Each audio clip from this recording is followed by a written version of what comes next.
going on, man? Yeah, how are you? I'm excellent. How are you? I'm very well. I'm just trying to get the Chicago winter out of my blood. Exactly. Well, if you could for this video, maybe introduce yourself and what band you're with and how you're involved in the College Music Invasion program. Okay, my name is Marshall Hanbury Jr., and I am the principal songwriter and guitarist and vocalist for Pinstripe 45s. I came to Platform 1 just on a whim. Very cool. So, first question: when did you form the Pinstripe 45s? Well, Pinstripe 45s has been kind of my solo project for quite some time now. It's kind of like I use it as a moniker, Pinstripe 45s. I kind of left it open just, for the possibility of having a band and stuff.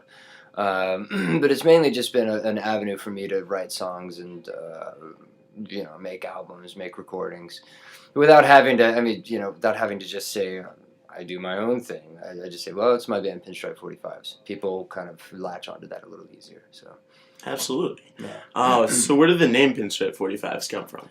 Well, I don't know. It's pinstripes, kind of to me are like the epitome of style. So and like it's some style for me in clothing. It's kind of something I get into, and I love pinstripe suits. I love pinstripe, sport coats.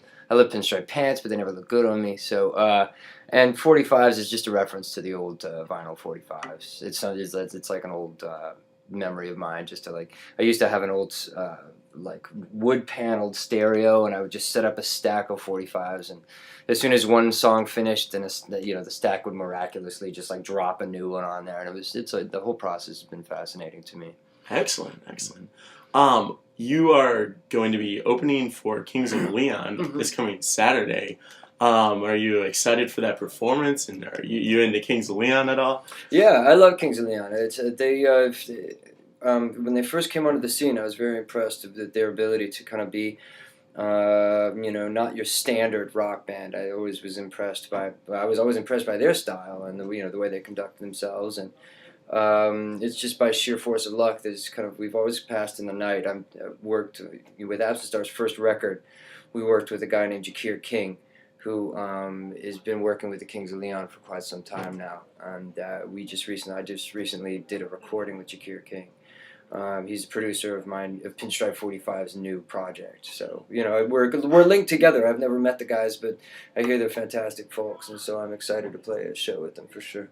Very cool. Who are some of your musical influences? I think the first time I listened to Neutral Milk Hotel Airplane Over the Sea was one of the times that modern music kind of got me. I mean, I've always been down with modern music. Like Jane's Addiction was a huge band of mine from a while ago, but I don't know. I've always been kind of not stuck. I've always been really, really heavily influenced by the older singer-songwriters, mainly like Bob Dylan and Hank Williams, and but now with this, there's kind of a new. Well, I also have to say Elliott Smith was a huge influence of mine. And so, but nowadays there's a real influx of people that I'm listening to that really are influencing me a lot. It's always strange when somebody asks you what's your influence. You always think, well, I've got to say Beethoven, or I've got to say Bob Dylan or something. But it's not. Nowadays, I've got the honor. We all have the honor of having bands come out that like the Fleet Foxes.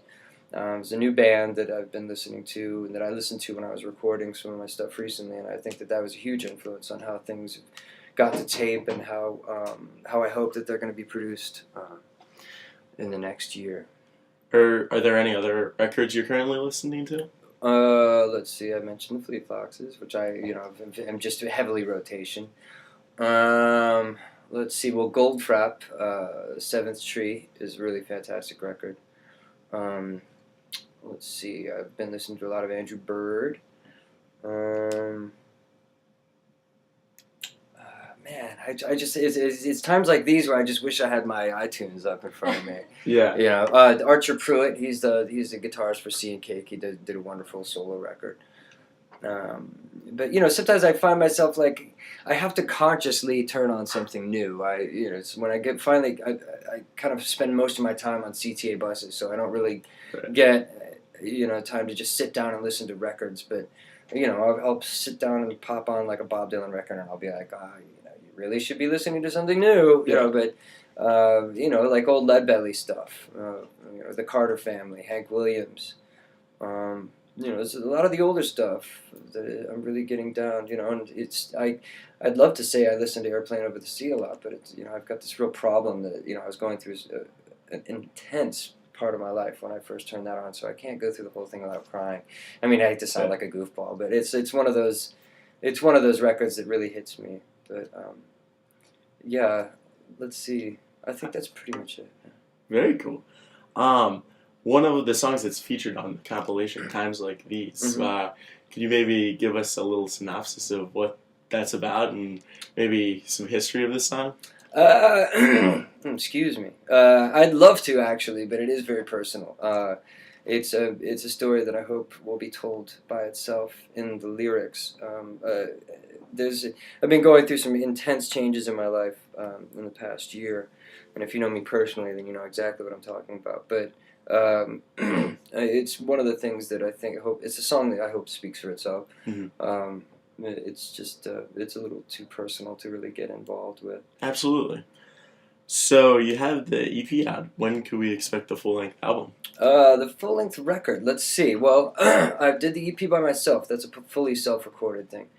That was kind of a litmus test to see how things go. Because in this modern age, we can go from even the recording studio that I use is on my laptop. So I was thinking to myself, wow, let's see if I can get from my laptop to the world in X amount of steps. So there was kind of a litmus test to kind of learn the new age that we live in this brave new world that we as entertainers have to live in. That being said, just finished with Jakir King, and that was 2 weeks ago. Mixing is going to take a little bit of time. I'd like to have something out by the summer, but I also want to do it right. One thing that we want to do is get everything recorded, and we did some. Me and the engineer, his name is Brad Bivens. We brought the entire. He has a mobile recording studio, so we took all the gear up to my apartment, and we just pretty much locked ourselves in the apartment for a week and did tracking there. So all the tracking is done. So, now Jakir and I and Brad, we want to have time to sit and listen to it and make sure it's all done correctly. So I can't say. I don't really know. I hope by the summer, though. That's fine. Excellent. Well, we will all be looking forward to hearing the. I'm looking forward to coming out because I consider this kind of my life's work that's going on. I wanted to, just I hate to be morbid, but just in case I die, I want to have something out there. It's been my. It's been something that I'm a very morbid guy, so I do think of things like that, and I think it's wise to think of things like that, just because I want to leave an impression on this planet. I want to have a life's work. I wanted to write short stories. I want to write novels, but incidentally, I'm a musician, so now I'm on the pathway, and I'm very proud of these recordings. So we'll see. Well, great. Well, Marshall, thank you for sitting down and interviewing us. And yeah, it was kind of no, I'm just kidding. Yeah. No, of course, it's a pleasure, and I'm extremely. I'm not sure if I did mention, but I am extremely excited to play this show with Kings of Leon. It should be a fantastic night. The Wigs are also an incredible band, and the Jakes, I think, are from what I've heard, they're pretty good too. So.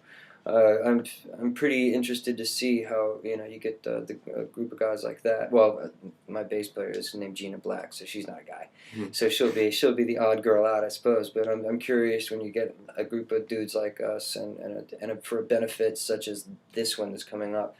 I also should mention that I'm honored to play for a benefit. It's something that is very good for the soul to get out and do stuff for folks because it helps out. Yeah. Excellent. Well, thank you again, Marshall, and we will talk to you soon.